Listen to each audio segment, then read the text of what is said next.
Righto, gents. I think give or take, it'll be thereabouts. I think, as usual, we'll give our fantastic fans just a few minutes to join us as we warm up the vocal cords. You got a warm up vocal there, Nick, to get the old throat warmed up. Oh, look, I just want to say good evening, Nathan. Good evening, Shane. Or good morning if you are tuning in via our European networks, across the Americas. Hope everyone's safe. We're all in this together. And in Australia, for those of you who are tuning in from abroad, everything here is going swimmingly, apart from the great state of Victoria where 3/4 of the competition that we discuss reside, but not currently. So, anywho, Shane, are you with us, or are you just tending to Stevie the bird? No, I'm with you. Just have to pour a nice fresh one of our great local ale. So, good evening, gentlemen. Another week of footy and chaos and late night flights and private jets and all that sort of stuff. It sounds like it's just a very fun environment. An hour should go very quickly, boys. It's all been happening. So welcome, ladies and gents, as Nick rightfully pointed out, from around the world. We have our global audience, raving fans. Welcome to Up and About podcast. Nick, always looking well. Shane, your hats are quickly becoming the main attraction of the show. But Shane, what's happening, brother? You good? I'm very well, mate. Very well. Yep. Obviously safe and well up here in sunny Queensland. Mate, another great week of footy that's just been, but also the big return of community footy. I'm sure you'll be able to talk about that shortly, Nico. But all very exciting. Loving to be alive. It's great. Amen. And let's keep it in context, gents. We are alive. You know, the sky's not falling down. It's a real pain in the arse at the moment for our Victorians as well. But, Nick, you're looking exquisitely high in the IQ levels there with your books in the background and your fantastic designer frames there. So welcome to yourself, brother. You good? Thanks, Nathan. I'm really well. I'm very much looking forward to diving in and discussing all things football, which really encompasses all things global health, wealth, the world economy, who's in the World Health Organization, who's out of it, what's the next virus that's being conducted, what's the next social justice issue that we're going to all jump on board. Is Greta Thunberg, do we go to her country? We will do, yeah. I'll get on to PR team. So good on you. I'm not sure if she, because you need electricity to tune into us. I'm not quite sure if she would be able to pick up on this podcast because she's very clean. Like FM or something like that, Nico? Yeah, but she might be just housing herself near something that might have a boom of us through where an echo might just become a residual penetration through her ears. So, no, good on her. I'm just thought I'd just mention her because no one's mentioned her for a while. But that's been a big week. How was your week, Nathan? Mate, my week was all right. I might jump in here. I'm up and about. I think life, to be honest. I think everyone's a little bit doom and gloom at the moment, which is fair enough to a degree. But I'm loving it, mate. I'm absolutely loving it. So, you got the house here, a bit more freedom. Work's going good. You boys are great. So I'm up and about life. Nico, what are you up and about? I might just jump in on that one as well. It's very exciting, and we're very fortunate living where we do. So I'm up and about where I live because at the moment things are in check in Queensland, particularly in the southeast, in check to a point where Shane alluded to before. We've got community footy back this week.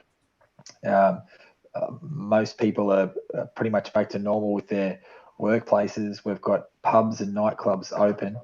I think that I'm not going to get political and say what a great job anyone in authority has done. I think the general population deserves to give themselves a high elbow. Give themselves a high elbow. Get that elbow up nice and high and go bang. Well done, South East Queensland. Shane, what are you up and about? I'm up and about every game that we watched across the weekend, and even in common media.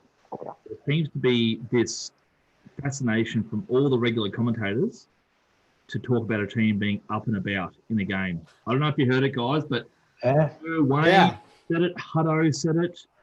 There were teams that were on a bit of a run. They showed a little bit of extra energy, a bit of intensity at the pill. The pressurometer was right up, and every single bloody time they gave us a free plug. So good on you guys, keep it up, and send us those goodies, Fox Footy, because we are ready and we are primed. Well, it makes sense, mate. Everyone's jumped on Matty Rowell. We'll get into that in a minute. But so why not? Why not put all your stocks into the Up and About podcast? It just makes sense. But gents, let's jump into the long bomb.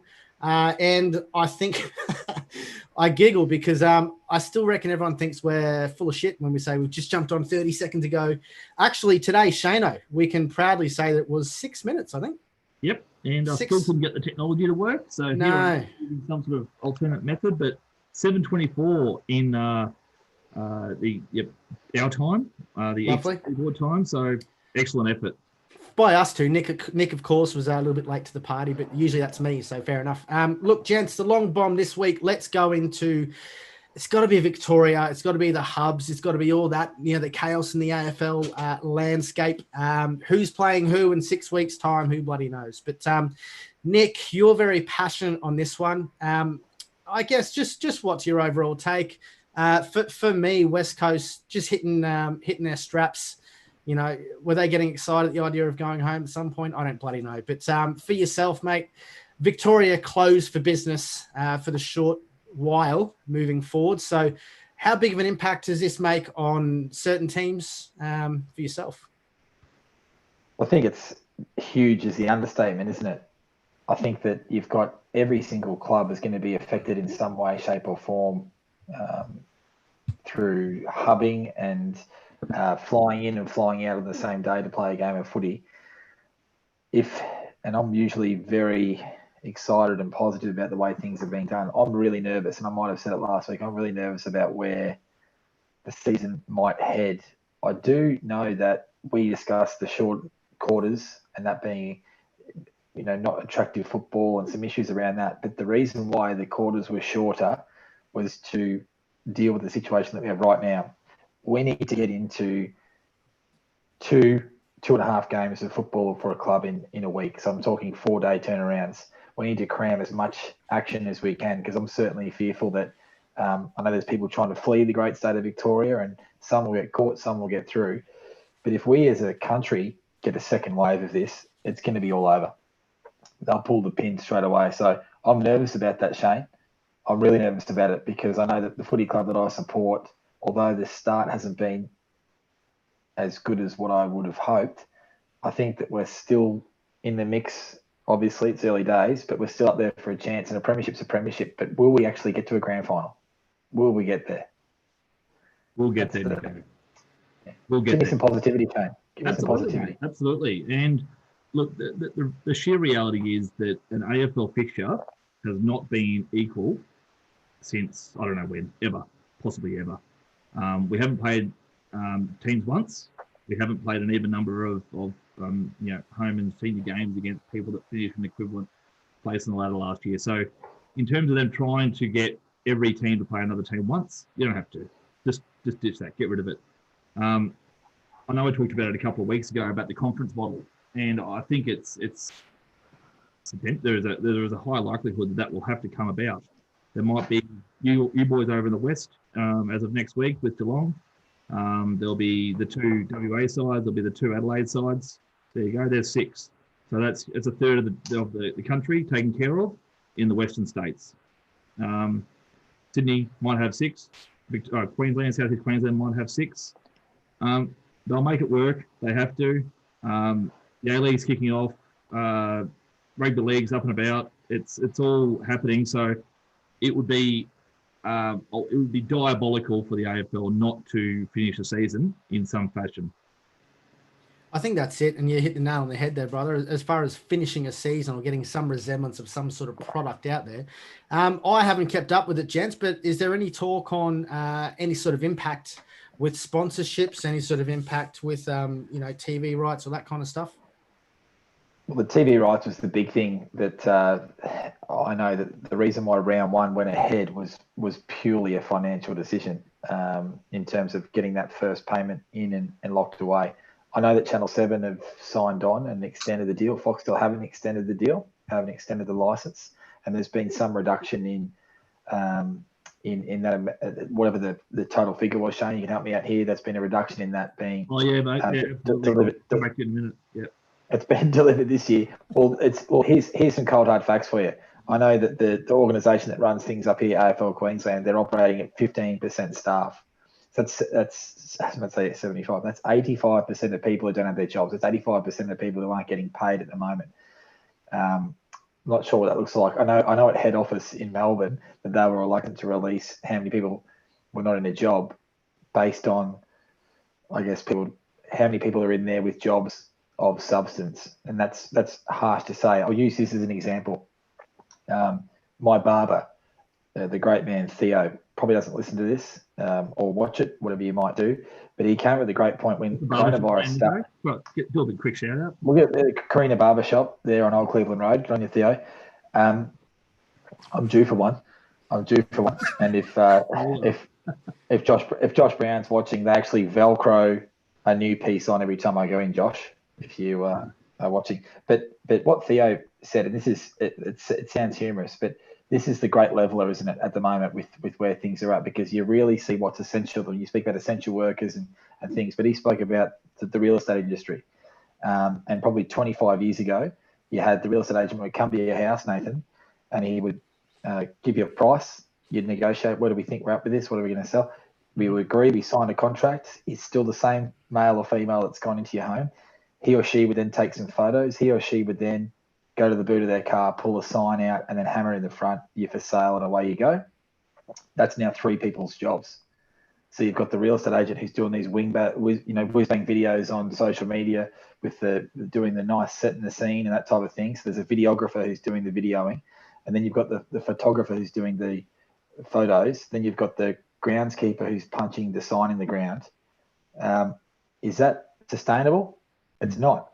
So where does that fit with what we're talking about? There's probably people who have been in jobs in footy that have just been gathering dust and getting away with it. So if we just level it all down, we filter the money back to where it should be, which is grassroots, and to the people putting on the show, which is the players. So, yeah, give the players a little bit more, particularly after this year with what they're going through. I've spoken for too long here. Someone else chip in. I love it. It's tea for me tonight too, boys. Tea. Oh, geez. Yeah, I'm on the old waters. Cheers to the cough, which is not COVID. But Shane, we'll bring you in. But let's just jump into the games, I think, because me personally, I could talk about it for the next 3 hours. Anyway, St Kilda getting it done over at Carlton. Good game. Good game, absolutely. Jump straight in, brother. Talk us through. Yeah, mate, I'm excited. I'm heading down to Metricon on Saturday to see my first live game for the year. It's going to be very. Hang on. I know. But the Saints on Thursday, they were excellent. They, the Blues had come off a couple of good wins. They were a little bit off, but the Saints pressure and the delightful surrounds of the lounge room there at Etihad, or whatever you call it these days, Marvel. They were solid. They were quick. Their recruits keep getting it done, and we have to put it together. We're travelling. We're the only team on the Sunshine Coast, so we'll take that long, glorious bus drive down to Bruce and onto the M1 on the weekend and get down to Metricon. But no, they were excellent, and they seem to have settled very nicely up there at Noosa. How did you send us the invite, Shane, for Metricon? Nick, have you got yours? No, I didn't get an invite, but I think Shane would be aware that with community football back, I'll be preoccupied on Saturday. But it's good to see, Shane, you're heading down to Metricon. It's a stadium that you're very familiar with. You'd have been there a few times to watch the Suns. Me? Yeah, yes, you would have been there a few times. Mate, the last time I was there was to watch the Big Bash, and the time before that might have been 1988 in the Mitsubishi van, getting out of a boggy car park after watching the Bears hit it out. So, it wouldn't have, if Gray took it, it wouldn't have been the night that the great Peter Dacos jagged 10. He hit 13, actually, did he?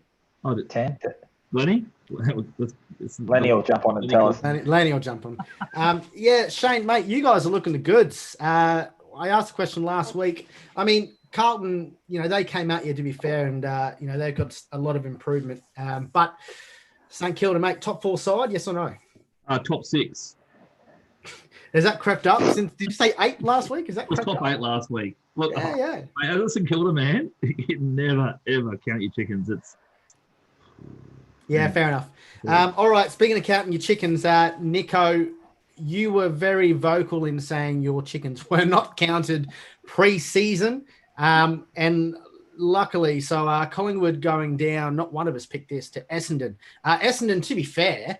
I haven't seen them play this good for a very, very long time. So very good to see the Essendon fans out there.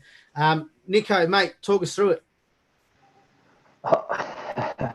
This is difficult because it was not good to watch, and I think we were sending a few messages throughout the course of the evening through this one. What I don't understand is if you're a small forward, whether you're in the side for defensive backs or whatever, if you get the football within 30 metres, you have a shot at goal, don't you? Like, surely you do. And if Nathan Buckley as the coach is telling people who you've got 2 or 3 things to do and you can't do X, Y, and Z, you're taking away the player's natural ability. I'm talking about young Brown and Kellen Brown. How many times did he get the ball within 30 metres of goal and just chose to do something just absolutely ridiculous? It was doing my head in, and I was letting you boys know about that. I'm worried about Jack Crisp, really worried. I mean, he's been one of the pickups. He was the steak knives in the Dane Beams deal, the first deal that sent Dane Beams to Brisbane, and he's been off. I think that Collingwood are maybe suffering for a bit of complacency. They must be, because at selection they're complacent every time they pick Mason Cox, and that's you've just got to be honest. Like you've got to be honest with people, because why pussyfoot around it? It's not racist to say he's from a different background, and he's clearly out of his depth. He is struggling, and the difficulty that he has is when you come from a background sometimes you haven't gone through that adversity to dig your way out of it. He can't catch a cold. Dare I say, he could get thrown into housing commission in Fitzroy and not catch coronavirus. That's how bad he's going. Right. So, so the letters will come in, but I love reading them. Stringer obviously had a day out, but at a cost. It could be up to 3 months out. Shane, mate, what are your thoughts here, mate? Essendon, I think moving forward, if they can play that type of brand of footy, then, I think they'll scrape finals. But obviously Stringer is a massive, massive blow. He was huge on Friday night, and I obviously in the guts.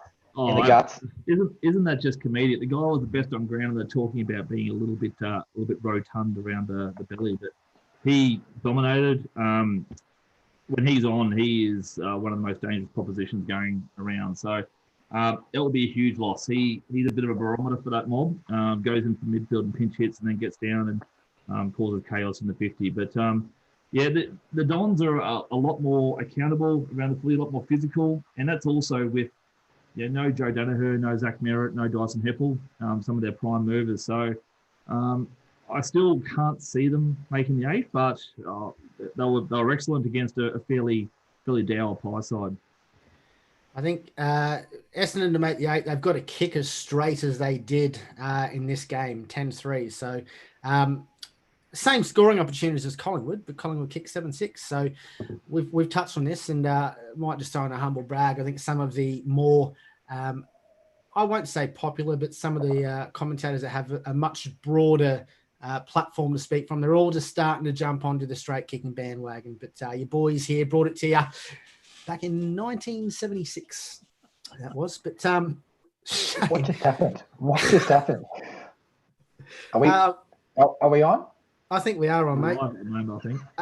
Shane, talking about teams that can't kick too well, but are doing all right anyway. West Coast seemed to kick it up a gear, especially in the second half, getting it done against Sydney, who didn't look too bad, to be fair, but Sydney just don't know how to finish a game. The only team that does know how to finish a game more than Sydney, Melbourne. But Shane, kick us off, mate. This one, where are you putting West Coast? Are they back in the frame? They are, absolutely. They never left the frame. They were disappointed the last couple of matches down there against probably the top 2 sides, Port Adelaide and Brisbane. But they kicked it in gear. The second half, in particular, they were playing with some freedom, some fluency. Gaff was coming good. Kelly played his best half of the season by quite a distance. Down forward, they were dangerous. Liam Ryan and Cripps were getting around Darling and Kennedy. So they're still such a dangerous proposition. They've got so much talent across the field. So they'll be very excited to be home. I'm sure they'll be settling in nicely. And that was a pretty impressive performance by the Eagles. Yeah, nice. And Nico, Lenny's just jumped in, brother. You see that one? Yeah, it is. Good on you, Lombardo. 13. I thought I just second guessed myself. I said 10 and I went 13. I just saw Buddy Franklin and heard Hutto's voice. So I got confused. So I apologise. I should have, as a diehard Magpie man, 13. Something that his son will never do. Kick 13. Maybe 13 touches in any way. He's been good, Nico. He's been good.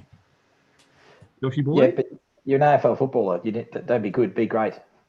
Be great. There's plenty of good Shane, there's plenty of good footballers running around on Saturday afternoons at local level, including ones that are portly, like Jake Stringer. Like I know we're going back over what you said, but Jake Stringer, he just looks like he's just come out of a bar, like slobbish sort of. Could have had a couple of darts and a couple of meat pies at half time. I think it's fantastic. Like, who cares? Look at rugby league. Look at rugby league. Some of those blokes they're wearing extra small jerseys, jumpers, whatever you want to call them. They just look like slobbish pigs of humans and behave like it as well. But just because of the climate, they can't go and temper that behaviour. But anyway, is that why you didn't man him up, Nico? It's not like he just had to come from a pipe or a dark room with lots of seedy hanging tobacco. No, I think Pendles was just sort of near him saying, mate, I've got a basketball background, so just keep your distance. It's like a 3-point free throw situation. But West Coast beat, so my wrap-up of the game so we can move on. West Coast, that's one you would have penciled in at the start well, not penciled in, you would have penned it in. And the only reason why people had any second guessing is because of their form. But we don't be fooled. Sydney are no good. They've got no ruckman now. They're no good. But I will say a big Joshy Kennedy, not the BOG Josh Kennedy from Sydney, Josh Kennedy from West Coast. I know he's got that awkward little kick, but gee, some of his shots on goal on the weekend were disgraceful. Again, for an AFL footballer, he's in the side to kick goals.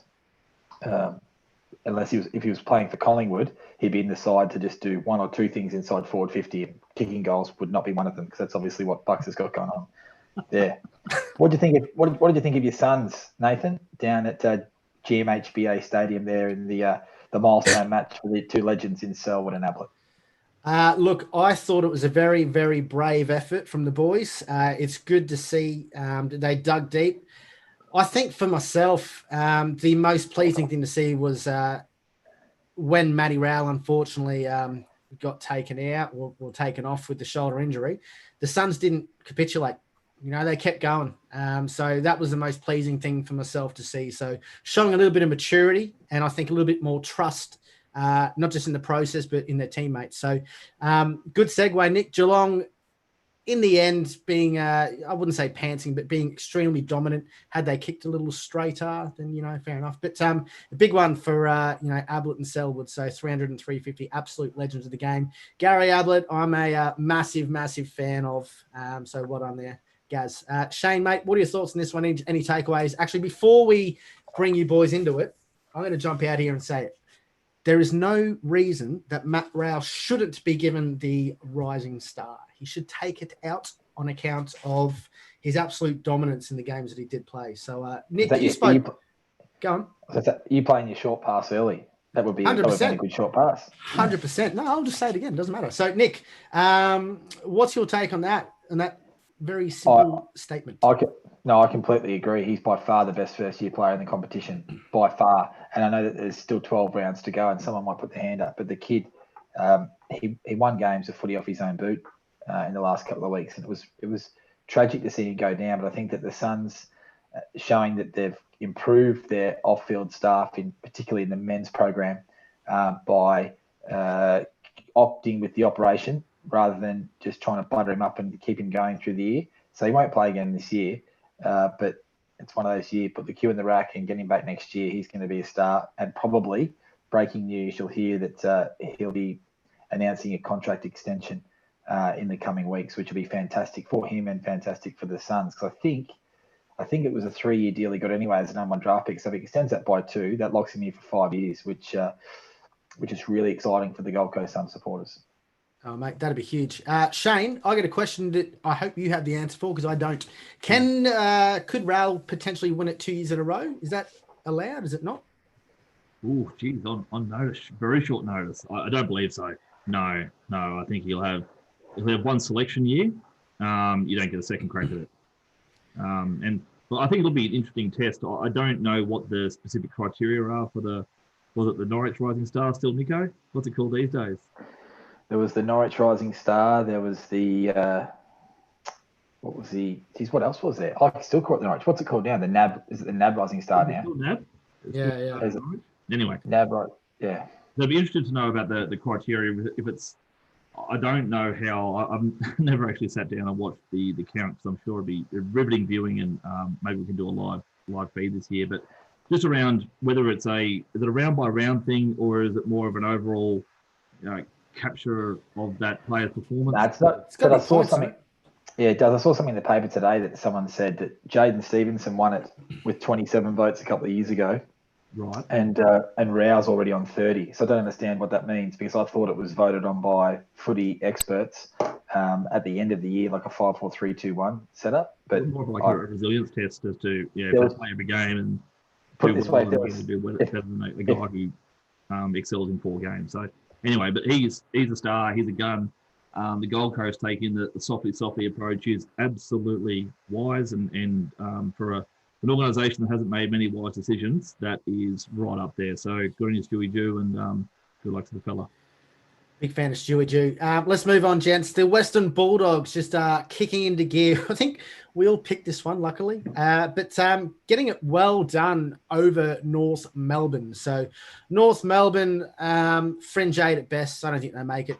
Shane, what's your thoughts here, mate? Big Joshy Bruce getting a bag, obviously, but cheeky half dozen. Yeah. I mean, but there's a question, right? So he plays one breakout game. Harsh, I know, but everyone's already like, oh, Dixon's fallen off, and he's the go-to. Supporters have very short memories. That's all. But Shane, mate, thoughts on both teams? Doggies were excellent. I can't comprehend that Reece Shaw and the selection committee brought Cunnington in for, I don't know how long he played, but it wasn't much. It may have put his ability to come back and impact on the team in the coming weeks in serious jeopardy. You talk about Cunnington then? Cunnington, yeah. I don't get it. Like if he's got a significant back injury, then maybe you just need to. He's not getting younger. He plays a very physical kind of game. If he's not right, he's not right. And sometimes you just don't listen to the athlete. If he says he's right, then you need to get the second and third opinions because he's a dominant player for that group, and he by disappearing so quickly, they were flat. They were easy beats, and the Doggies moving it quickly into Bruce. He was excellent. He's always been a beautiful kick. Takes the clunk, goes back, knocks it through. 6 of the finest, and Lockie Hunter coming back this week after his minor little detour in his vehicle. So they're getting better. They're moving well. They're an exciting team to watch.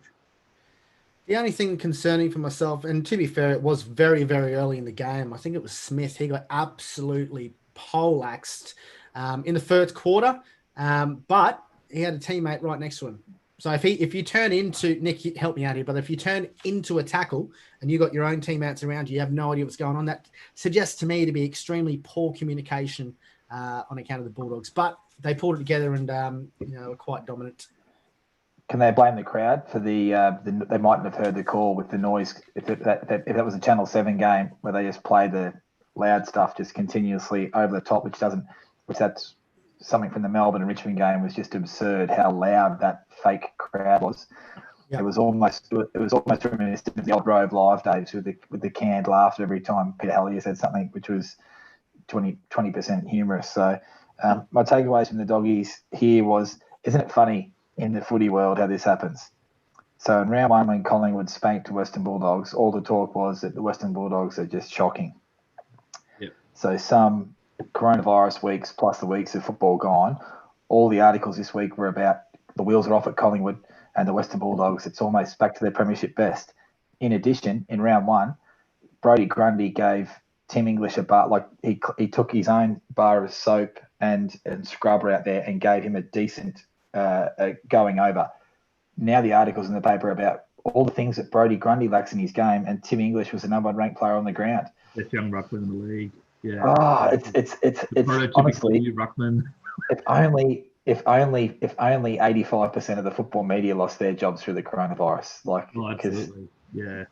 We'll go back through over this catalogue and see all the absurd things that we've said. A couple of things that we've said more recently have, a bit of pungent point to them. But yeah, the Doggies, they're a good side, and that's why I was shocked in round one when Collingwood belted them. I said, "Give me the cup now." But how quickly things change as per the housing commission areas in Victoria at the moment. And shout out to them.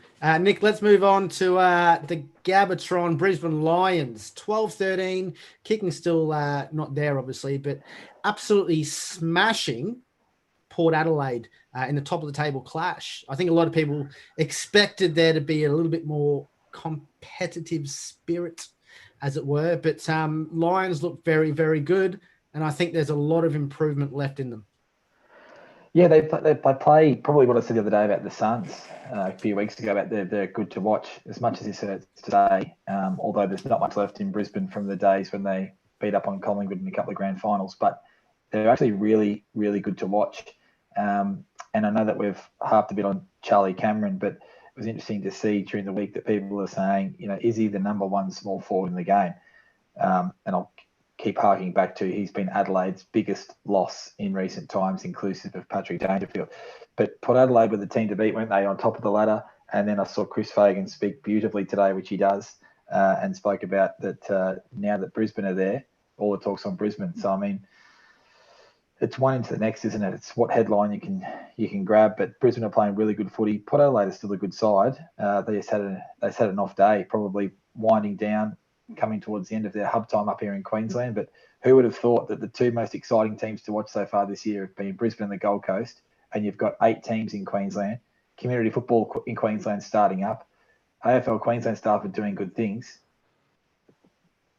Is this serious? Like, it's 2020. What a bloody year. Unbelievable. And how really? Are the NRL teams going up here?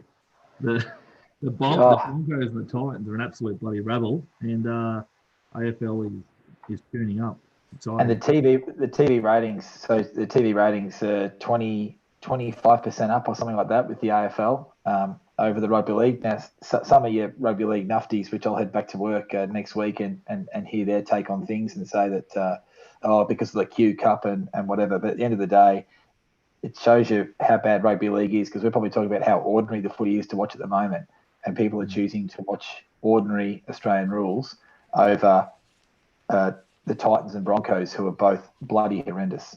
So, and great for the 15% of the AFL Queensland staff that kept their jobs. Amen. Queensland AFL up and about. Shana, let's move on to a team that is far from up and about. I don't know how much lower they can get, brother, but Adelaide Crows look disinterested. They look like a team playing with no confidence at all. I don't see any light at the end of the tunnel. I don't have any answers. I just know that they need to change something. But they haven't bottomed out, Nathan, and that's the scary thing. They haven't. There's still some toilers. They brought the Crouch brothers were back out there doing their thing, getting way too many touches and being generally ineffective. Can we get some percentage? What's the percentage? What was their? Let me quickly look at that. I'd love to see what their disposal efficiency was. But Freo are exciting. Freo are playing a very fresh, energised brand of footy. Fast back this week, which is going to give them a bit more leadership. But they were on a beautiful Sunday afternoon. They made viewing fairly hard, but it was a tough game to toil through. The Crows they need to get home. And I think Port do as well. Port got to the end of their run, and I think they're ready for a little bit of time back in Adelaide. So it'll be interesting to see how low Adelaide gets. But good thing Rashudo's kept out of the media. They're a rabble. They're sort of on the way of a rebuild, but they're nowhere near complete and really refreshing the whole place. So It'll be a long year, mate. It'll be a very long year. Mate, I think it'll be a long decade. Personally, they look. It's never good seeing a team like this, but they just look dejected, and I struggle to think of where's their leadership coming from. Yeah, well, not Tex Walker. Yeah. So see, Big Texas, the Q's in the rack for Texas, some mystery injury that he's got. That's the mystery injury at local football, which you call go and play at midday, or maybe just carry the drinks this week. But Shane, can I change that? Because these are two teams which are completely insignificant when it comes to where the competition's headed. We heard a bit about Sam McClure broke the story about what the depths of despair the players went through on that bloody camp. Oh, yeah. What's the worst experience you've had on a football camp, Shane? Am I putting you on the spot? No. On a footy camp. What's the worst experience that you've been through on a footy camp? And if there's any loyal listeners or viewers, just slide into our DMs to help out. And Nathan, you're across those, Nathan. But if you want to think, Shane, I can talk about mine. I can certainly recall what mine was, because I was up there. My mind really impacts on you, Nicholas, and it's you being the person out there at the first wave break. And I, not a strong swimmer, but I thought there would have to be a case where I'd have to put my hand up as the captain of the club at the time to head out the back and capture a gentleman who was out the back and waiting to be collected from a fairly torrid set of waves forthcoming. It was three. Was it? Let's be honest here. I say it was 3 meters swell. Was it at least 2.5? Like seriously, it was big swell. I'm not a regular beach goer, mate, but yeah, it could have been 4. Yeah, it was like pipeline. It was powerful. It was powerful. There were some big dumpers, and the reality is that I was put in a very awkward position by a former AFL player playing at our football club at the time, who told me in not so polite words that I was to get on the ski board and get out of the surf, or my position in the team or the leadership group or whatever the buzz thing was at the time. And I did all the hard work and go out the back. And then once I got out the back, I just put the arm up and just did the come and get me. And everyone was laughing, thinking I was taking the piss. And I had no intention to make my way back in. And the surf lifesavers come and rescued me. That sounds like pretty mild compared to what the Adelaide players went through. I certainly wasn't racially taunted. No one held me against my will. There was no weaponry. The bit about the players getting targeted with things that were offensive to them, that's footy clubs. So I think that's a bit precious by the Crows. But at the end of the day, you've got 2 footy clubs in Fremantle. I mean, James Aish is playing for Fremantle. I mean, if James Aish walked into your footy club tomorrow, Shane, would he be playing at 2 o'clock or 12 o'clock on Saturday? Mate, I don't know if it's probably doubling up, but anyway, that's a different story. I don't know if it's I think it depends on context, doesn't it? I mean, if some of these taunts, if they were extremely personal, that only the club's leadership, whether it be leadership team or whether it be management or coaching staff, if it was privileged information and it was then brought out in this environment, I mean, to me, mate, that's a betrayal. Well, the only thing that would be off record would be if you've sat there with a counsellor and you've been counselled on a personal issue, and that information was then taken by someone who's qualified, where that's against code to then go and distribute that information. That's absolutely not on. And if that was the case, I know the players have left the club. You go to the AFLPA, and those people wouldn't be employed. I know there's a lot of people who have been wiped out of that footy club. But surely the general banter of stuff, that's your 2 nights a week at training, and then your Saturday night drinks at a normal footy club. So I know at AFL level it's a little bit different. So there might be some preciousness there, but you're right, Nathan. If they've crossed a line, this is not going to be the last we've heard of it. And compounding that is the fact they're not going to win. I cannot see them winning a game of football. And just to quickly add, there's in a very litigious age that we're in. What happens when one of the players suffers with depression post finishing up, and they then point back and say, well, that was the essence, that was the creation of the angst and the concern I have with my own welfare. It's exactly the same with the Bombers, with the infections, all these sorts of things. It's very real. Yeah, fair enough. All right, let's move on, gents, because we could talk about that for the next 20 minutes. We've got 19 of them left. So Richmond getting it done over Melbourne, who were poor in the second half. Shane, brother, let's bring you in. What's your take here, mate? More Richmond, less Melbourne? And are Richmond going to be thereabouts back into the year? They will be. They will be. There's still enough quality there. I'm dismayed a little bit by how they reacted to the relocation up to the sunny Gold Coast, staying in some plush five-star hotel while there's a lot of other people in worse positions. But look, I trust that it's on trust at the moment. They're not playing well. They weren't playing well this time last year. They'll come home. I expect them to come home, similar to what they did last year. You can't write off that track record of excellent performance in the second half of the year and then leading into September, October, whatever we're going to call it this year. So 4 points. Melbourne are average. They're rudderless. It's a really difficult team to watch at the moment. So Tigers, 4 points up to the Goldie. See how they go. Fair enough. Nico, mate, there's a lot of injuries coming out of the Tigers camp from this one. And Melbourne, what did you say, Shane? Rudderless is fair. What did you say? Average? What did you? Oh, I could say a couple of other things, mate, but it's. I was going to say you've got your rose-coloured glasses on there, but anyway, Nick, Richmond, few injuries coming out. Big Tommy Lynch. How long is Lynch out for? The broken hand. The greats come back from broken hands with 4 to 6 weeks. So we'll see how Tommy goes. Funny that he's back on the Gold Coast, isn't it? Right. Right. But no, what I'll say this is the Tigers did enough, and yeah, there's 6 or 7 guys that won't be playing for a while from that game. But Simon Goodwin inherits a side that Paul Roos shapes, moulds, and gels, and takes them to a prelim final in his first year. They fall off the cliff last year, and they're no better this year. His coaching record is similar to one of the worst coaches at AFL level in Mark Neild, who lasted 5 minutes, one of Mick Malthouse's assistant coaches at Collingwood through his glory days. And I don't want to speak ill of the dead, but I think another person who was a very ordinary coach at AFL level in Dean Bailey, who also coached that football club, he's heading down a similar road to there. Melbourne have no money, and Goodwin's still got 2 or 3 years left to go. This could just get really yuck. And I did see that Joe Danaher was linked to Melbourne today. So they've bought in Lever. They've bought in May. They missed out on Hill. Hill would have been a handy get for them through the midfield with a bit of outside run. But they're no good. The Tigers did enough to get the win. But yeah, the Melbourne story is this is probably going to be the year that there's going to be an enormous gap between the top and the bottom, more so than ever before. So I'd include the last 2 clubs we spoke about in Adelaide and Fremantle, and the D's. But the Tigers give an opportunity to blood some of these guys.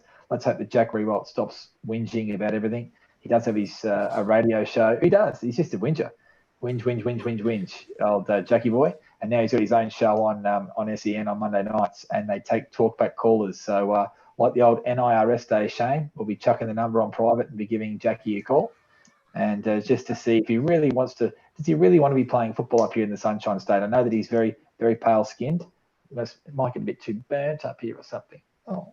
Well, kicked his, he won his Coleman up here, didn't he, against an absolutely dreadful former version of your side, Nathan. But, yeah, let's see how it goes, the genuine talkback. Very exciting. Fair enough. Moving on to the last game of last week. GWS just finding some form. Look, I'm still not sold on them, to be honest. I think they'll get a lot of wins, and they'll obviously make finals. They'll probably scrape top 4. But back end of the year where it counts, I reckon they'll choke. But, mate, Shane, 83. Now, interesting, there was only a difference of 4 scoring shots between the 2 sides here, but a gap of 39. So, quick mathematicians. Anyway, but, mate, GWS, they do look good, to be fair. How do you rate them at the moment? Yeah, look, I think one of the, and I'll have to refer to our resident statistician, Lenny, but there was such efficiency, them going forward. The number of forward entries, I think there might have been a differential of, say, 3 or 4 of forward entries to scoring shots. So they're going in with purpose. They're going in with their prime movers, being on the end of a Whitfield or a Kelly kick, similar to what some of the former Springwood greats would have received from myself. But it was a really clean performance. Hawthorn are okay. They're thereabouts. They're having a pretty good year. But Fredo and Sydney were efficient. They were good at the footy. They did the job. And Cameron coming into a little bit of form, which is always nice to see in that last quarter. But yeah, Green, Whitfield, Caniglio, these sort of guys, they're pretty impressive. They're in the top 20 across the league. So yeah, see them fly. Obviously, the McAvoy to centre half back thing, Kaiko's pulled the pin on that. So he played a bit more time in the middle, went forward, kicked a couple of snags. I just don't. He just looks awkward down the back line. But Nathan, what I will say about the Giants, former Collingwood Premiership player Heath Shaw, he is a star. His leadership, his voice, his direction, and the way that he uses the football. If they're looking at getting rid of him just because they look him up and see that he's born in a certain year, I find that incredibly silly. I think Heath can keep going beyond this year. I know that he was going to hang him up last year if they won the flag, and he's gone again this year. If they win the flag, he'll probably say that's a good way to go out. Like the great SK Warren, you go out while there's still a bit of fire burning. But he's going swimmingly. I think most of the games he's played this year, his disposal efficiency has been above 80, and he gets it 20 odd times. I know there's a lot of stuff deep defensive 50, but he still takes intercept marks. He still chops in front of big blokes. I think the big heater, if he wants to come out to Collingwood, I think we'll take him at the moment. If Lyndon Dunn's the next best backman coming in, we'll take Heater back. So, yeah, the Giants are a very good football side, and they're going to be thereabouts. So we've wedged about 10 teams into a top 6 situation. They'll be at the pointy end when it matters, I think. Yeah, you bang on. I'm really intrigued to see how they go this finals campaign. But let's move on to the tips, gents. And as I, very honestly said, I've got no idea where we're sitting because I haven't even looked at them. But Geelong versus Brisbane Lions. Shano, big match for the Lions. I think they'd be looking to make a statement, surely. Kick straighter. But if they could put on, a solid 40 on top of Geelong, I think that'd do them the world of good. I'm going to go the Lions, but who are you backing, brother? I'll go the Cats at the SCG, Geelong versus SCG. How interesting, but yeah. Good, Shane. I like your thinking there. I reckon in Brisbane, I haven't got any stats on this. I don't think Brisbane have a good record at the SCG, but the last thing I can see in my head of Brisbane playing at the SCG, I can see it being muddy and I can see Lynchy running around. So they've probably played there since then. But I think that I'm going to go with the Cats, and good value there at 235. Shout out to our gamblers. All right, so moving on, Nico, your boys versus Hawthorn. Yeah, just to not disappoint myself, I'm going to tip Hawthorn here. I did see that through the telecommunication devices that young Will Kelly, son of Craig, will make his debut for the Pies. Now, if he's anything like his old man, he's going to have a go and a real crack. That's all you can ask for young kids coming into the side. We need to win to stay on a positive ledger, but I'm just going to tip the Hawks to not be disappointed when we sit here this time next week. That's legit. You're tipping Hawthorn? Well, if I was, my head says Hawthorn and my heart will always say Collingwood, but I think that we've got a pretty bad record against the Hawks. Yeah. So we're playing poor now. You've got to look. And I know the Hawks got beaten last week on form alone. It's hard to go with either way, but I'll go with head and go Hawthorn. Fair enough. Shano. Pies. I think they've copped it enough over the last couple of days. They'll travel, they'll unite, and I think they'll come off and take them out. Fair enough. Moving on, Fremantle versus St Kilda here. I'm going to go the Saints. Shano, you guys are looking all right. Where are you going? I'm going the Saints. Yep, go the Saints. That's all I can say. I'm nervous, but bring on Saturday. All right, Nick. Wasn't confident. If St Kilda don't win this could rival the game when St Kilda played Sydney at the SCG and there was an animal with plugger painted on it. There'll be another animal entering the field of play if St Kilda don't win this. Surely, Shane, you've got to jump the fence. If they lose, I will do something for the Up and About podcast. and it won't be timid. I just saw our lives go on bunter. They want everyone. There'll be a betting plunge on Freo. Everyone wants Freo to get up now. Get him 30 touches. Yeah, perfect. So Nick, Saints. Please, yes, Saints. No worries. West Coast to Pants, Adelaide Crows. Anyone going against that bet? This will be the first. This will be the first 3-figured result for the year. This will be 100. Shane? I actually thought that they'd gone home, but that 6 minutes of research didn't pay off. So Eagles on a nice sunny deck on the Gabba. They'll play well. Kennedy for 6+. Yeah, fair play. Moving on, Melbourne versus my boys, the Gold Coast Suns. So, look, I think this will be tight up until 5 minutes. 5 minutes to go in the third quarter, and I think Gold Coast will just kick into gear because Melbourne don't know how to finish games. So Gold Coast for mine. Nick? Suns at 225. You could, if you rolled the Suns at 225 into the Cats at 235, yeah, I like that. I think the Suns will beat the D's. Absolutely. They're a better side. They should win. Shano? I want the Suns to win. I want them to do well. I think the Real thing, it was a bit of a quick response that they wanted to lift for their young champ. I don't know how they'll come out as a fresh brand without that real bull on the inside. So I'll go the Demons with no spring. Oh, sorry, mate. Hey, you don't have a track record. I can bank. So you realise that Schwartz and Neats are big outs for the D's. And Miller coming off the emergency list. Yeah, Bradley's going to keep up his 0.3 of a average goal a game. Sorry, Nathan. Let's move on there to the Dons and the Kangaroos. The battle of this is the COVID Cup. This is the two hotspots in Victoria, the northern suburbs of Victoria, of Melbourne, the city hub. This will be, Essendon, the way they played last week, should spank North Melbourne. They should belt them, give them a real good touch up. I think you're bang on. Obviously, a big, decent injury there for Essendon, but I think if they can string together a game that looked half as good as what they played in the week, and they should be comfortable winners versus North Melbourne. Shano, where are you putting your vote? North Melbourne have lost their funk. Yeah, I know that the Reece Shaw effect has maybe subsided somewhat, but it's still a good side to watch. They're quite attacking in ways, but no, the Dons were excellent last week, and they should continue on.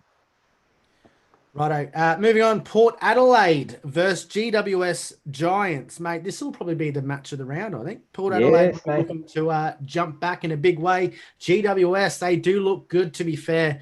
Mate, this will be a tough one. I might let you boys vote first. Nick, what do you think? The big sound. I think the Giants, who would have thought that Metricon Stadium at 105 on a Sunday is hosting match of the round? That would have been paying in the hundreds at the start of the year to say that on Sunday, July 12, you're going to have match of the round. We'll have a tickle on this one.